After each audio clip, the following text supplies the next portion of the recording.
Food hunting dekat Korea. So kita dekat Siuman. Gila makanan Korea, tapi masalahnya kita orang pun tak tahu benda ni halal ke tidak. Tapi tak apa, jangan risau, saya ada dolar AI ni. Dia akan tolong kita tengok kandungan-kandungan dalam. Korang tinggal buka dolar ni, lepas tu korang tangkap gambar ni, and then tanya dia, halal ke tak?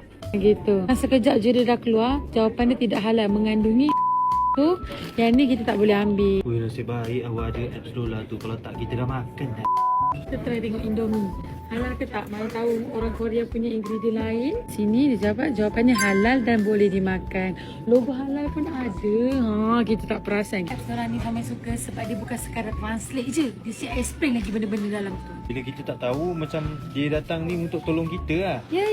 Kat Korea ni, aku belajar banyak gila bahasa Korea daripada apps dolar ni. Contoh ni yang aku voice kan. Macam mana nak cakap terima kasih dalam bahasa Korea. Apa yang kita voice tadi, kamsahamnida. Kita tahu selalu sebut dia. Gomawo.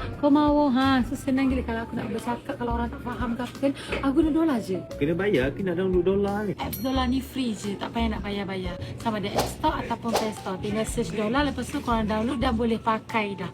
Tak ada limit-limit. Korang ke berapa lagi? Korang download je AI dolar.